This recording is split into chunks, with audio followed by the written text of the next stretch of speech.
Well, today's Friday, March 17th, St. Patty's Day, and I'm going to start another batch of sauerkraut. Start with a nice head of cabbage. Cut that core off. Then you want to save these outer leaves to cover the kraut up, so put them off to the side and you can wash them off. And you want to cut this into shreds. You can take the core out, which I've done, but this time I'm going to leave it in and see if it is discernible at all. So I'm just going to chop this cabbage up into fine shreds. So it's been several hours since I started this kraut. And I just have cabbage and salt in here. I'm going to probably let it set overnight and finish it up. I'm wearing gloves because I'm going to make this batch spicy. These are some peppers I grew last year in the garden. So I'm going to go ahead and I think add 3 of these to it, and we'll check it tomorrow and see if it's too spicy or not spicy enough. I don't want my hands burning all night, so just wear gloves. Keep massaging the cabbage. I'm gonna get it to release all those juices. And we're gonna pack it and cover it in the morning. So it's the next day, and I had this sitting out all night, covered up.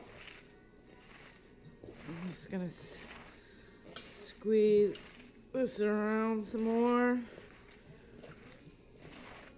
Might have to add a little water to it. Also can use a smasher to kind of break it up a little bit better. So you want to get your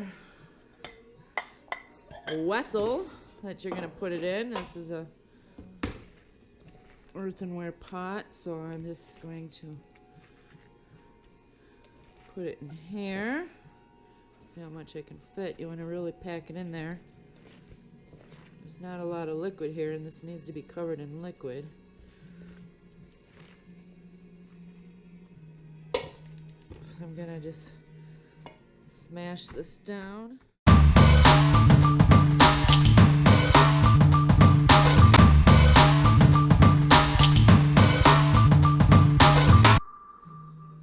Alright, we just added a couple tablespoons of water to this. Wasn't able to fit it all in there. Most of it's in there. I can probably squeeze this whole thing in here, actually.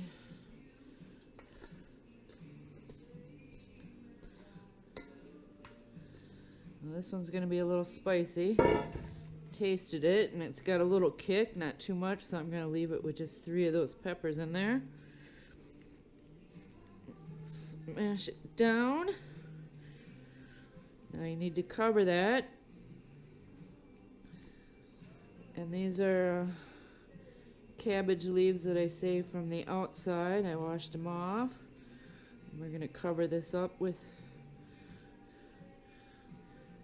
the cabbage leaves.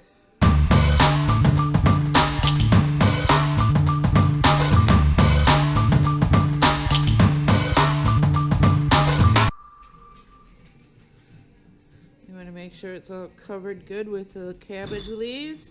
Press down. Now I'm going to keep that in place, so I'm going to use this glass plate, put on top, and I'm going to put something heavy on top of this, like a gallon jug of water or something, to hold that down, and that will keep everything submerged. And then you just let it sit in a cool, dark place for several weeks, and you will have a sauerkraut.